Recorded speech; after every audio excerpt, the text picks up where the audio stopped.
हाय, good morning, क्या हाल चाल।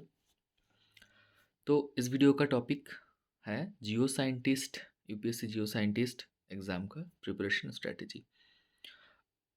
अब स्मॉल रिक्वेस्ट, ये वीडियो जैसे ये लैंडस्केप मोड में नहीं है, तो आप यहाँ पर जो एक फुल स्क्रीन करने का बटन है ना, उसको मतलब वो आइकॉन है, वो उसको क्लिक करके आप फुल स्क्रीन कर लेना। ओके, तो स्टार्ट करता हूँ कि कैसे यूपीएससी जियो साइंटिस्ट प्रीली एग्ज़ाम मैंने फर्स्ट टाइम क्लियर किया था एंड उसका प्रिपरेशन स्ट्रेटजी क्या था। पहली बात तो यूपीएससी लेवल का एग्ज़ाम पहले ही यूपीएससी नाम आने से एक डरावना सा बन जाता है, क्योंकि यूपीएससी ऐसा एक इंस्टीट्यूशन है जो डिफ़िकल्ट एग्ज़ाम पेपर सेट करने की वजह से जाना जाता है। ओके, सो यूपीएससी का ये जो एग्ज़ाम, जिसका पूरा नाम है यूपीएससी कंबाइंड जियो साइंटिस्ट एग्जामिनेशन, तो इस एग्ज़ाम का बेसिक ऊपर ऊपर से बता देता हूँ। प्रीली का एग्ज़ाम का जो सिलेबस है, अगर आप ऑफिशियल नोटिफिकेशन देखोगे इस साल का, तो उसमें जो प्रीली का सिलेबस मेंशन हुआ है, वो नॉर्मली जो सिविल सर्विसेज जो एग्ज़ाम होता है उसका प्रीली का सिलेबस सेम है। ठीक है, एंड थोड़ा सा डिफरेंस है, जैसे यूपीएससी सिविल सर्विसेज में एक जीएस का पेपर होता है और एक सी सेट होता है, बट हमारा जो एग्ज़ाम है यूपीएससी जियो साइंटिस्ट एग्ज़ाम में, इसमें एक पेपर जीएस का होगा, एक पेपर होगा केमिस्ट्री का। तो ये बेनिफिशियल है। अब केमिस्ट्री पेपर का तो क्या ही बताऊँ, उसमें जो एग्ज़ाम है उसका डिफ़िकल्टी लेवल बीआरसी एग्ज़ाम से बहुत कम है। ठीक है, डिफ़िकल्टी लेवल बहुत कम है, बीआरसी लेवल से बहुत कम है। नीट जेई लेवल और ग्रेजुएशन लेवल इस रेंज में वेरी करता है केमिस्ट्री का पेपर, एंड क्वेश्चंस इजी होता है mostly. Mostly questions are easy, but आपको पूरा पेपर कंप्लीट करना है, ये बन जाता है डिफ़िकल्ट। तो पूरा पेपर कंप्लीट करना है, ठीक है, मतलब एक क्वेश्चंस एक बार देखना है। मेरा जो एग्ज़ाम का जो एग्ज़ाम सेंटर था ना, वो यूपीएससी का ऑफिस में ही था। तो पहली बार इस एग्ज़ाम के दौरान मुझे यूपीएससी का ऑफिस अंदर से देखने का मौका मिला। वटेवर, पहले डिस्कस करता हूँ केमिस्ट्री पेपर का, उसके बाद देख बोलता हूँ कि जीएस पेपर के लिए मैंने कैसे प्रिपेयर किया था। केमिस्ट्री पेपर में जैसे प्रीवियस ईयर क्वेश्चंस देख के पता चला मुझे कि डिफ़िकल्टी लेवल उतना ज़्यादा नहीं है, बट नंबर ऑफ़ क्वेश्चंस बहुत ज़्यादा है, बट उसको मुझे अटेम्प्ट करना है। ईज़ी क्वेश्चंस मुझे छोड़ना नहीं है, ठीक है। तो इसके लिए मैंने क्या किया कि जैसे ऐसा होता है ना, 11-12 का जो पार्ट होता है, वो हमने बहुत टाइम से नहीं पढ़ा, तो वो एक गैप क्रिएट हो जाता है। लोअर लेवल पे हम तो हायर स्टडीज़ कर रहे हैं अभी, तो बेसिक बेसिक बहुत सारी चीज़ें मतलब दिमाग से निकल जाता है, ये कॉमन है।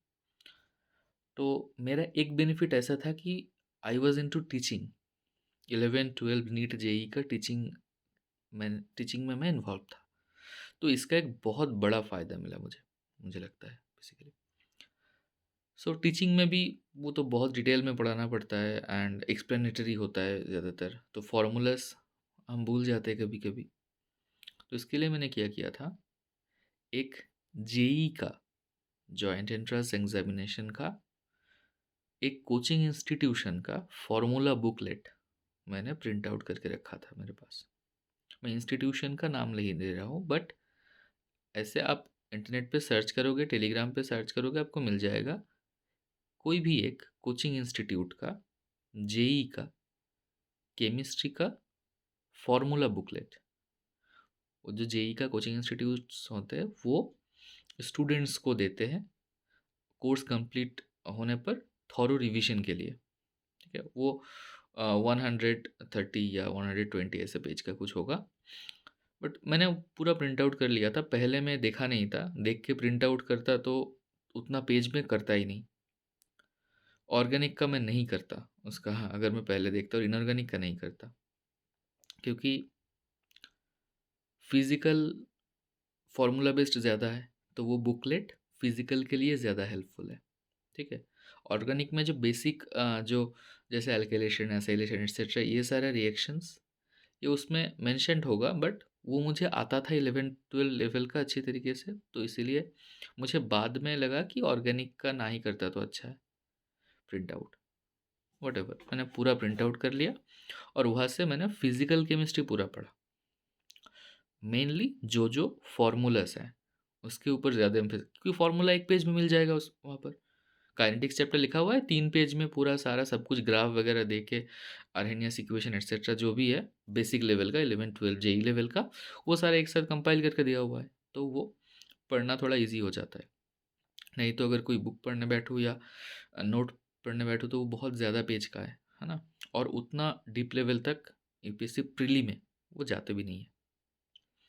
ओके?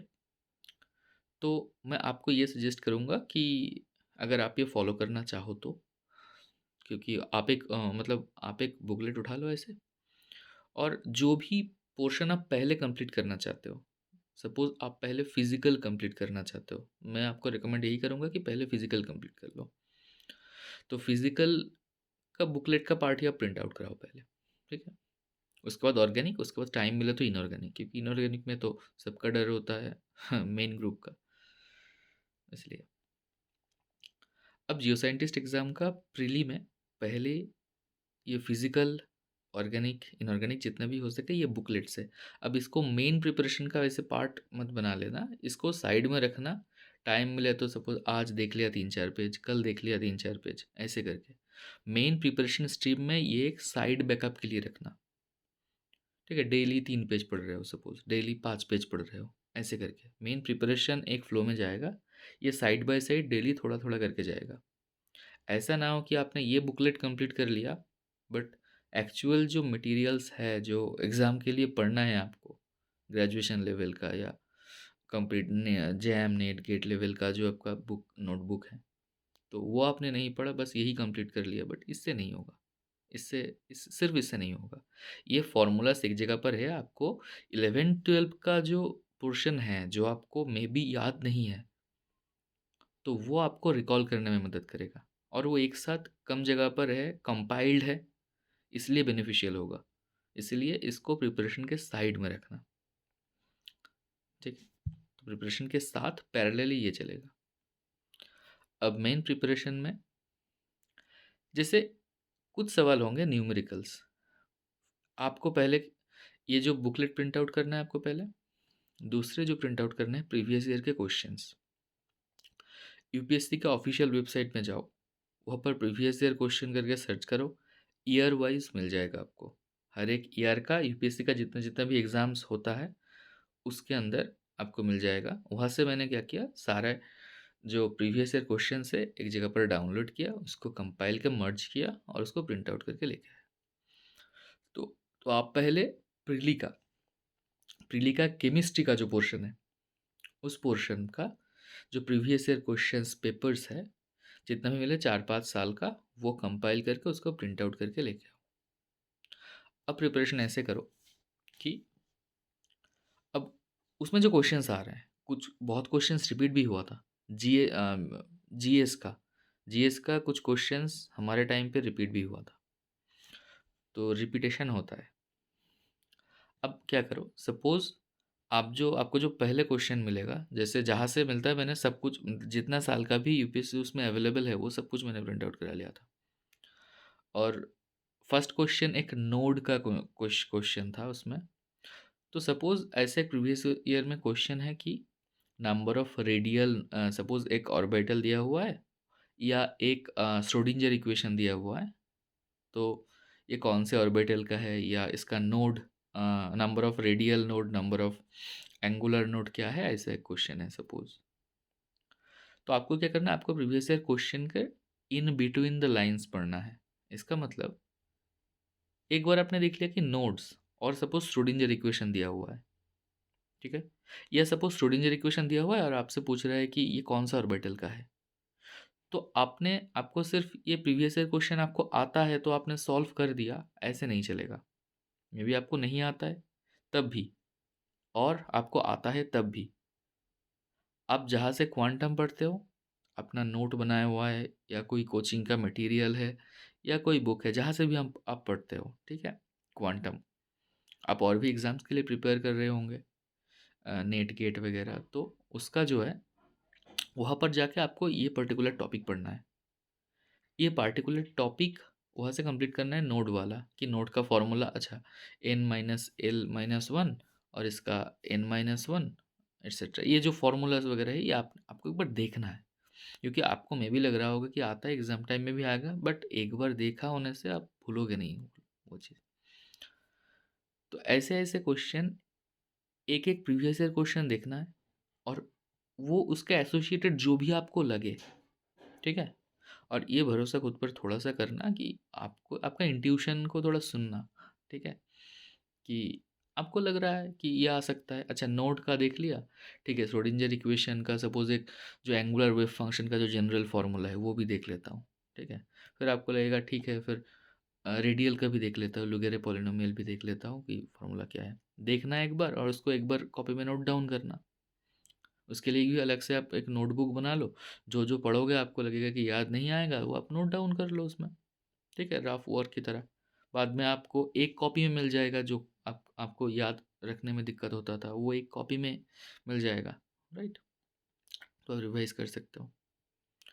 तो ऐसे ऐसे करके एक एक क्वेश्चन उठाना है प्रीवियस ईयर का, और उसका थोड़ा रेडियस बढ़ा के उसके सराउंडिंग को कवर करना है।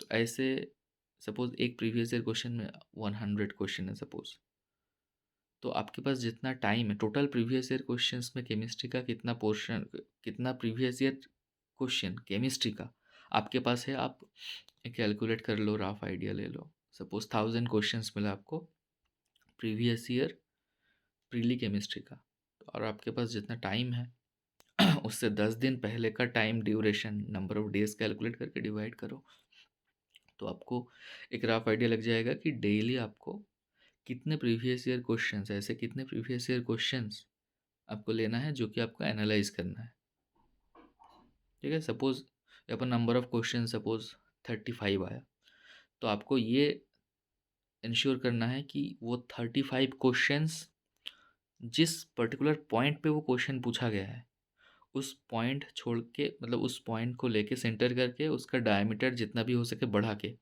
आसपास के नॉलेज लेकर आपको एक आइडिया होना चाहिए, एक broad idea about that topic, not that particular question, on that topic आपके पास आइडिया है।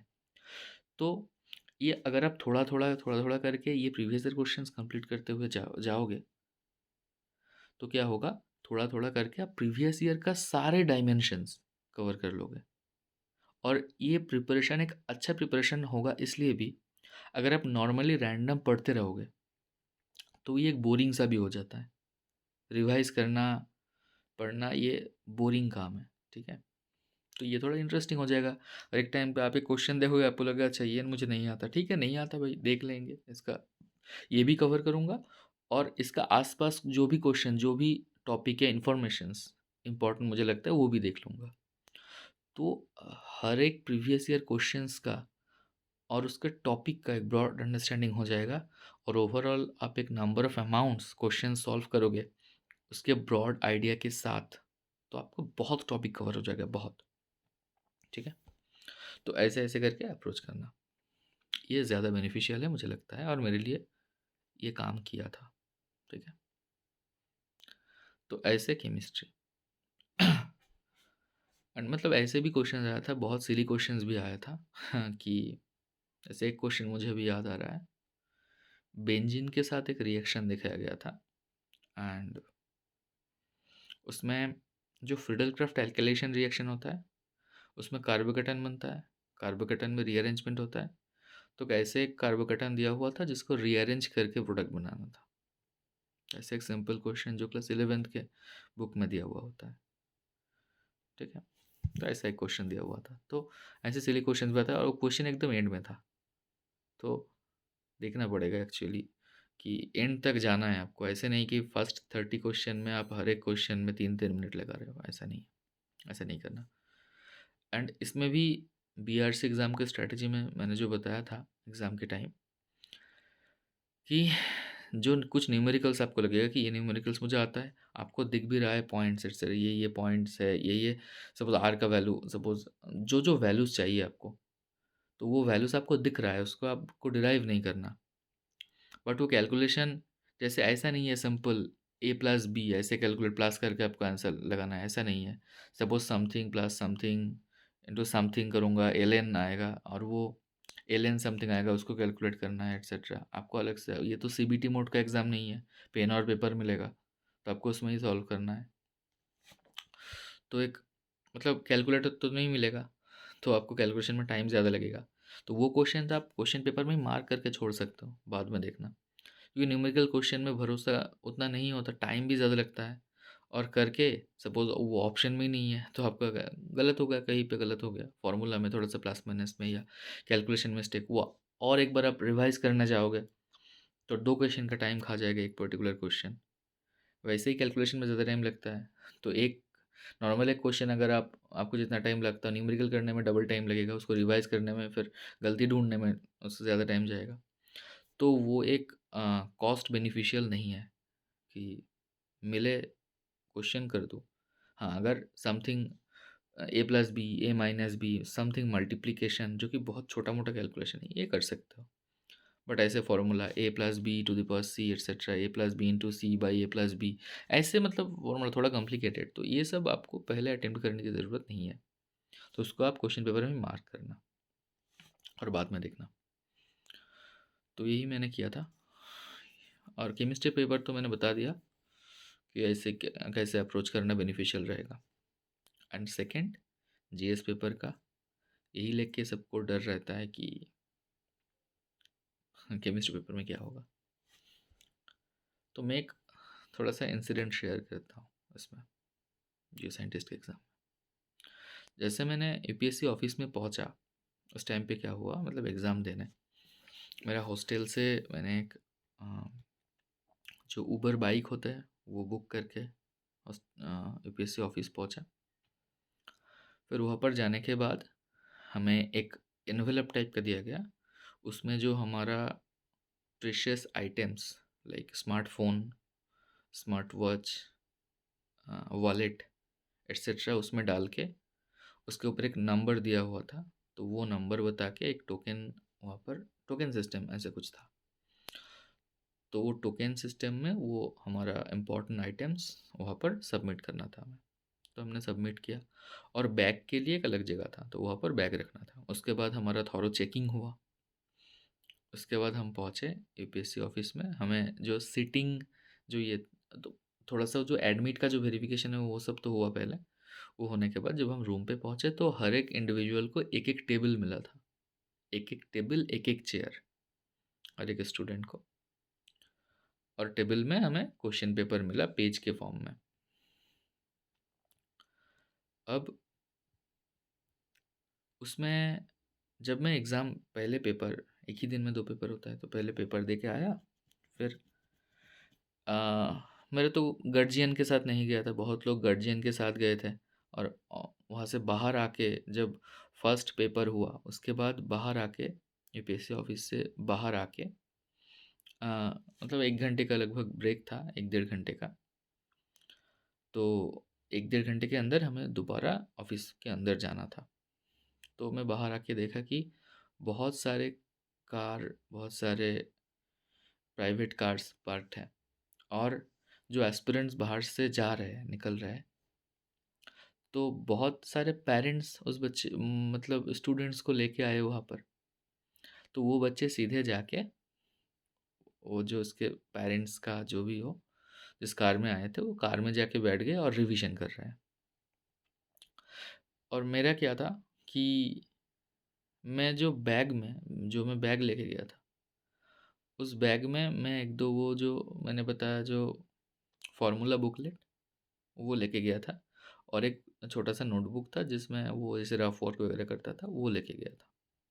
अब बैग तो वहाँ पर मैंने सबमिट कर दिया, तो और वो एक बार सबमिट हो गया बैग, तो 2 पेपर के बाद ही आपको बैग मिलेगा, फाइनली मिलेगा, बीच में ऐसे नहीं मिलेगा बैग। तो मेरा तो मटेरियल सब अंदर पड़ा हुआ है। अब बाहर निकाल के कि मतलब फर्स्ट बाहर आके मैं क्या करूँ फिर? देख रहा था बच्चों को कि अ, प्राइवेट कार में वहाँ पर जाके पढ़ रहे हैं, जो भी हो। बहुत सारे लोगों के पास बैग था, बाहर रख के आए थे, गार्जियंस के पास रख के आए थे। जिनका गार्जियन आया था तो वो बैग अंदर ही रख के गार्जियन के पास रख के आया था। तो वो लोग मस्त पढ़ रहे हैं और मैं बस सबको देख ही रहा हूँ कि ये अच्छा ये लोग एक पेपर के बाद पढ़ रहे हैं, तो एक बार भी रिवीजन कर लिया तब तो हो गया। तो मैं जाके मतलब बाहर बैठने की जगह नहीं था अच्छे से, ऑफिस ऑफिस का अंदर था। बट एक एक एग्ज़ाम देखा है, मैं तो सोचा थोड़ा बाहर ही घूम के आता हूँ, और बाकी लोग अंदर बैठ के पढ़ रहे थे। मेरे पास पढ़ने का मटेरियल कुछ नहीं था। तो मैं बाहर जाके वहाँ पर नियर बाई एक बस स्टॉप था, बाहर बैठने की भी जगह नहीं है, बाहर एक बस स्टॉप था, मैं बस स्टॉप का जो सीट होता है वहाँ पर बस स्टॉप में जाके बैठ गया। और फ़ोन वगैरह भी नहीं था, फ़ोन तो वो सबमिट कर दिया था, वो एक बार फाइनल में ही मिलेगा। तो 1 घंटा ऐसे ही बैठा हुआ हूँ। थोड़ा देर बाद बाहर मतलब मेरे साइड में आके और एक स्टूडेंट बैठा है उसके मम्मी के साथ, and the boy is sharing his experience, exam experience with his mother. ऐसे बोल रहा है कि चलो पेपर 1 तो बहुत बढ़िया गया, पेपर 2 अच्छा चल जाए बस। तो ये सुन के तो मतलब ऐसे ही लगता है कि भाई मेरा ही खराब हुआ है सबसे, लगता है यहाँ पर इस सेंटर में सिर्फ मेरा ही सिलेक्शन नहीं होगा। तो ऐसा थोड़ा सा डिमोटिवेशन सा हो गया था। और बाहर लोग इतना पढ़ रहे थे बैठ के, एक एग्ज़ाम हो गया और पूरा बुकलेट एटसेट्रा जो भी है, जो कुछ भी लेके आए वो लोग बैठ के पढ़ रहे हैं। मोस्टली दो स्टूडेंट्स जिन लोगों का गार्जियन आया था, ठीक है, तो बैग वो मतलब बैग बैग भी बाहर था, मटेरियल भी बाहर था, तो बाहर जाके मटेरियल लेके पढ़ रहे थे। और कुछ लोग तो गार्जियन के कार्स में प्राइवेट कार्स में आए थे, तो कार में जाके आराम से पढ़ रहे थे, और बाहर इतना धूप हो रहा था। मैं तो मैं सोचा अब क्या ही होगा, ठीक है दे देता हूँ। और मेरा पेपर 1 देख के उतना कॉन्फिडेंस था भी नहीं कि क्या हुआ क्या नहीं हुआ, बट पेपर 2 के लिए ही सोच रहा था बस। सोच रहा था कि यार सब लोग इतना प्रिविलेज नहीं होते कि बाहर एक एग्ज़ाम हॉल से बाहर आके ही एक ऐसा एनवायरनमेंट जैसे प्राइवेट कार्स में, ठीक है, वो अंदर जाके कोई नॉइज़ नहीं, कुछ नहीं, कोई धूप नहीं, ठीक है, तो अंदर जाके ऐसे पढ़ रहे हैं, लंच वगैरह कर रहे हैं बाहर। तो मैं तो ऐसे ही बैठा हुआ था। अब चलो वेट करते करते मैं सोचा ठीक है, इतना बाहर बैठ के, बाहर ये देख के मुझे लगा ठीक है चलो अंदर ही जाके बैठते हैं। मतलब मैं एग्ज़ाम हॉल में एंटर कर गया, लोग बाहर बैठे हुए थे, बट एक पर्टिकुलर टाइम के बाद आप फिर एग्ज़ाम हॉल में जाके वेट कर सकते हो। मतलब जिस टेबल पे मैं बैठा था वहाँ पर ही जाके दोबारा मुझे बैठना है। पेपर 1 का जो टेबल था जो मुझे एलोकेट हुआ था वहाँ पर जाके बैठ सकता हूँ। तो रूम से बाहर आके मैं क्या ही करूँ, मेरे पास पढ़ने का तो कुछ है नहीं। और ठीक है, फिर मैं सोचा कि चलो वहाँ पर एग्ज़ाम हॉल में ही जाके बैठता हूँ। और नींद भी आ रहा था, नींद भी आ रहा था थोड़ा-सा। उस टाइम क्योंकि पेपर 1 देके उतना कॉन्फिडेंस था नहीं कि होगा कि नहीं होगा, बट जितना हो सके कर लिया, क्योंकि टाइम इतना रहता है ना, टाइम आपको मतलब सोचने का टाइम ही नहीं मिलता कि ये इस क्वेश्चन को छोड़ूँ या करूँ या कुछ। मतलब बहुत फ़ास्ट टाइम निकल जाता है, और ऐसे फटाफट मतलब एग्ज़ाम फर्स्ट पेपर ख़त्म हो गया था। तो उतना आइडिया उस टाइम पे लगाना मुश्किल है कि होगा कि नहीं होगा, वो तो बाद में घर जाके एनालाइज़ करना है उसको। इसका जो हार्ड कॉपी होता है एग्ज़ाम पेपर का, वो हमें दे देते हैं एक्चुअली, तो वो हम बाहर मतलब घर जाके एनालाइज़ कर सकते हैं। ओके, छोटा सा स्टोरी, ठीक है। उसके बाद आया जीएस पेपर। जीएस पेपर में जो आएगा वो उसमें तो केमिस्ट्री है नहीं, ठीक है। उसमें जो टॉपिक्स है, हिस्ट्री है, जियोग्राफी है, इंटरनेशनल रिलेशन है, पॉलिटी है, इकोनॉमी है, और भी बहुत कुछ, एनवायरनमेंट है। उसमें से सबसे ज़्यादा जो आता है वो है एनवायरनमेंट, इकोलॉजी एंड एनवायरनमेंट। उसमें से सबसे ज़्यादा नहीं, मतलब एक पर्टिकुलर टॉपिक से ज़्यादा वेटेज, ठीक है। इतना नहीं कि पेपर का 50% से ज़्यादा वही आएगा, ये नहीं। यूपीएससी पीडी का सिलेबस में जो जो टॉपिक मेंशन किया हुआ है, उस टॉपिक्स में से इकोलॉजी एनवायरनमेंट, ये पार्ट से क्वेश्चन वेटेज थोड़ा ज़्यादा रहता है। 10-12 क्वेश्चंस आप टारगेट कर सकते हो। तो ये कहाँ से पढ़ना है? ये पढ़ना है सिंपल क्लास 12 का बायोलॉजी का NCERT last unit, not last chapter, last unit. उसमें मे बी 4 चैप्टर्स है। मेरे पास मेरा स्टेट का जो मीडियम था, उस मीडियम का बंगाली बुक मेरे पास था एक्चुअली। क्लास 12 का मेरे पास बंगाली का बुक था, जिससे मैंने क्लास 12 का एग्ज़ाम भी दिया था बायो का। तो वही बुक मेरे पास था, तो उससे मैंने पढ़ा था। आप एनसीईआरटी का पढ़ सकते हो, और आपका मीडियम में अगर आपने क्लास 12th में इकोलॉजी एनवायरनमेंट पढ़ा है किसी बुक से, आपका स्टेट बोर्ड का बुक हो या एनसीईआरटी हो या कुछ भी हो, तो वही आपको दोबारा पढ़ना है। ठीक है, रिवाइज नहीं बोलूँगा क्योंकि आप भूल गए होंगे सारे, तो वो आपको पढ़ना है। पहला टारगेट यही इकोलॉजी एनवायरनमेंट, उसको जिससे क्वेश्चन आता है उसको कंप्लीट करना है। ठीक है, इकोलॉजी एनवायरनमेंट करना है। दूसरी बात, जब से मैंने एग्ज़ाम का फॉर्म भरा था उस टाइम से, एग्ज़ाम का फॉर्म मैंने भरा था लगभग सितंबर में, सितंबर अक्टूबर इस टाइम पे। उसके बाद से मैंने डेली न्यूज़पेपर एनालिसिस देखना स्टार्ट किया। जो यूपीएससी सिविल सर्विस के लिए newspaper analysis different YouTube channel में अवेलेबल होता है। ठीक है, the Hindu, the Indian express का न्यूज़पेपर एनालिसिस, तो वो मैंने पढ़ा। मतलब मैं रोज़ फॉलो करता था। क्लास शेड्यूल और मेरा लैब शेड्यूल हेक्टिक होता था, तो उसको मैंने ऐसे पढ़ता था, पढ़ता नहीं था मतलब सुनता था।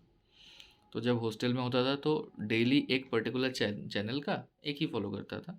चैनल का नाम मैं नहीं बता रहा हूँ, ऑलमोस्ट सब एक ही है, एक ही टाइप का है। उस पेपर को मतलब पढ़ के सुनाना और उसका एडिशनल एक दो इन्फॉर्मेशन, जो इन्फॉर्मेशन है वो आपको प्रोवाइड करना, बस यही होता है उसमें। और न्यूज़पेपर का सब कुछ तो पढ़ना नहीं होता, सब कुछ एग्ज़ाम पर्सपेक्टिव से इम्पोर्टेंट भी नहीं होता। तो मैंने क्या किया था, एक पर्टिकुलर यूट्यूब चैनल में ऐसे सर्च किया कि the Hindu newspaper analysis today, ऐसे करके सर्च किया, बहुत सारे चैनल्स आ गए। एक चैनल मतलब 2-3 चैनल का वीडियो प्ले किया कि कहाँ पर थोड़ा सा अच्छा बोल रहे हैं। इट इज़ नॉट नेसेसरी कि आप इंग्लिश में ही सुनो, हिंदी में भी सुन सकते हो। मैं हिंदी में सुनता था।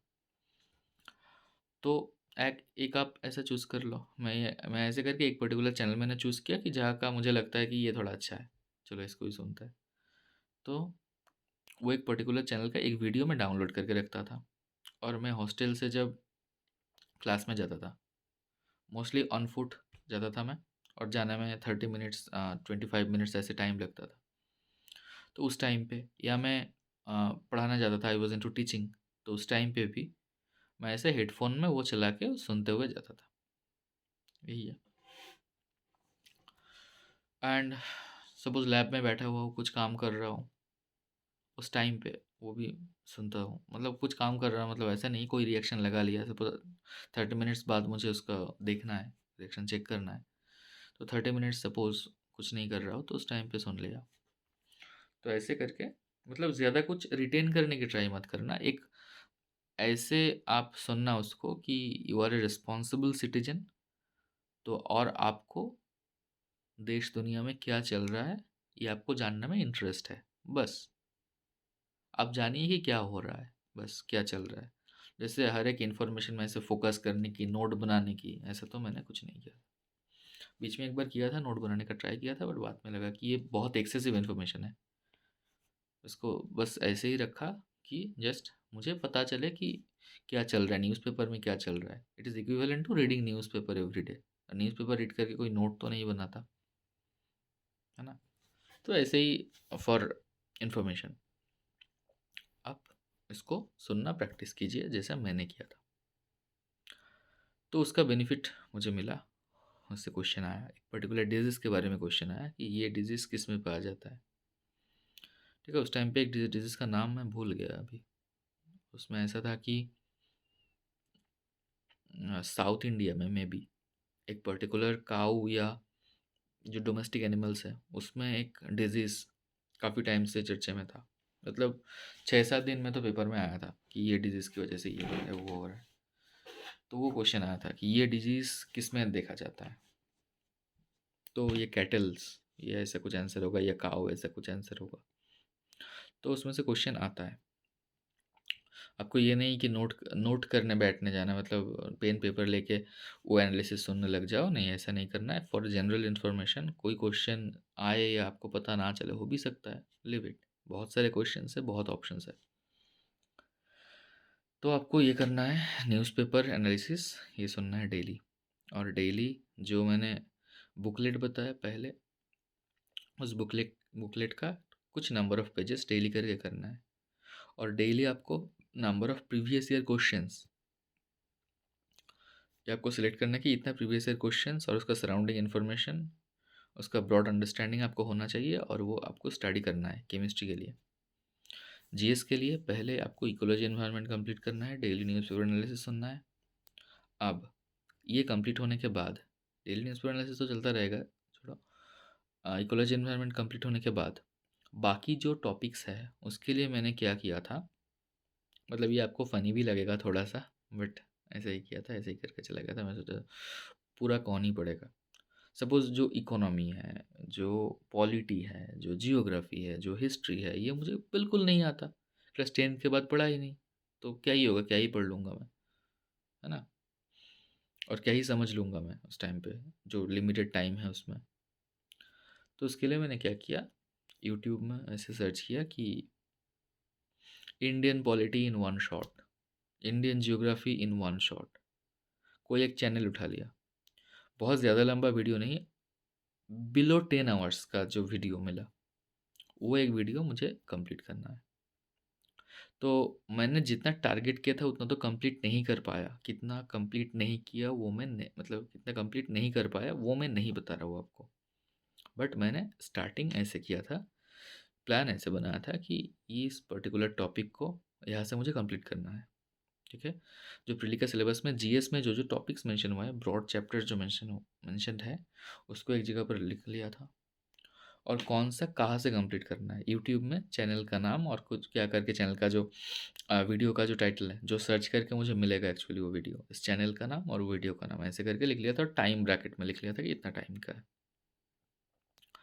तो आप ऐसे कर सकते हो, ठीक है? मैंने 1-2 चैप्टर्स ही कर पाया था, तो नहीं हुआ। हाँ, क्योंकि लैब का भी बहुत प्रेशर था उस टाइम पे, क्लासेस भी फुल फ्लो में चल रहा था, उसके बाद असाइनमेंट, टेस्ट, क्लासेस अटेंड करना, बहुत कुछ।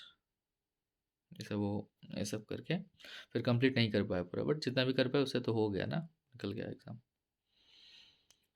तो यही करो आप फिर, और ये एकदम लास्ट में करना है। आपको सब कुछ कंप्लीट हो जाए उसके बाद टाइम बचे तभी करना है, क्योंकि ये बहुत, अगर 10 घंटे का अगर एक सपोज़ पॉलिटी का वीडियो है वो आप देखने बैठोगे, 10 घंटे का लेक्चर आपको 16 टू 17 आवर्स लगेगा। वो पढ़ने में, थोड़ा-सा नोट डाउन करने में एटसेट्रा।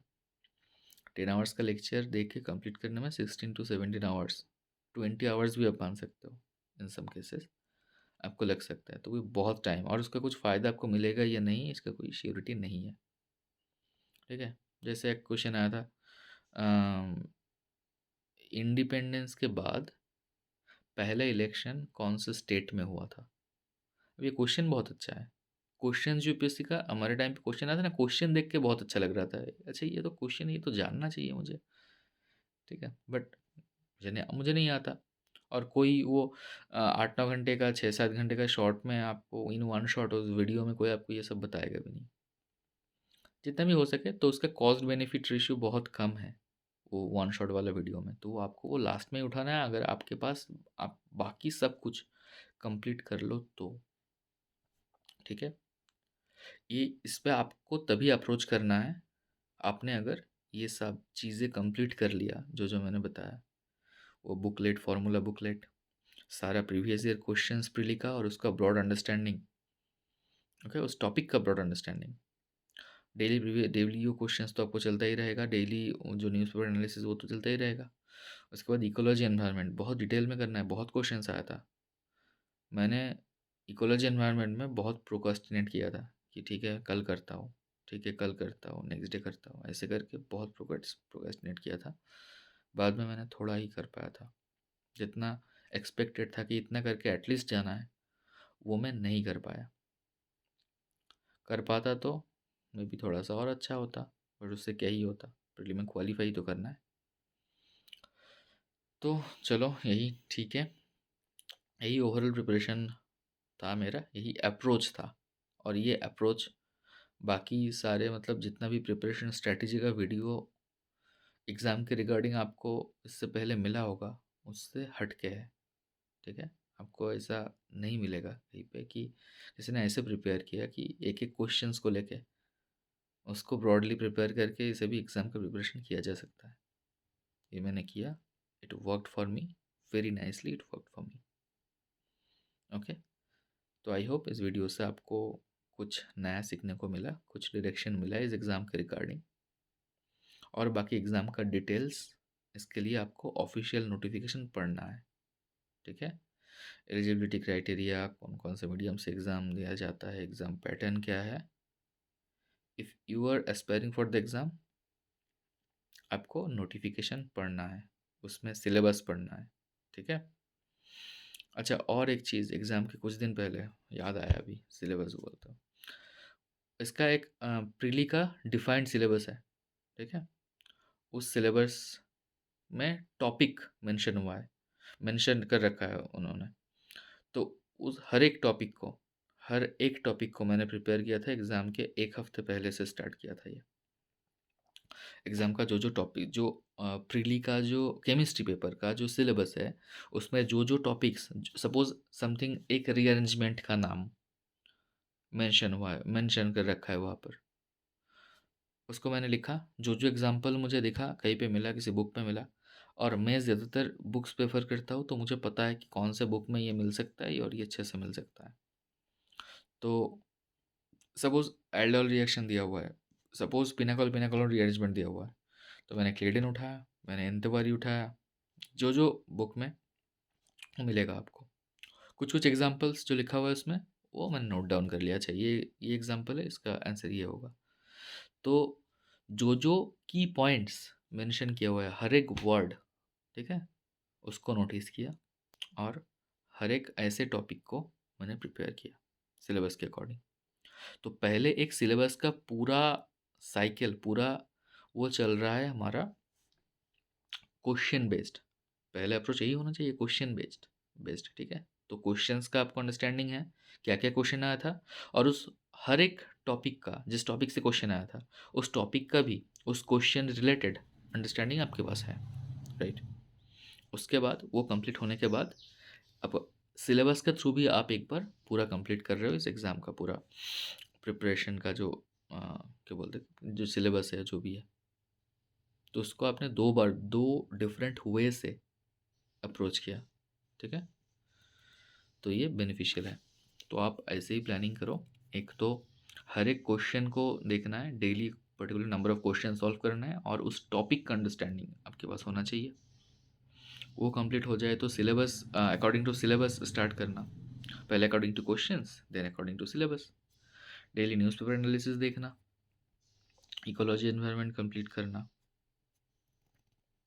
ठीक है, यही है।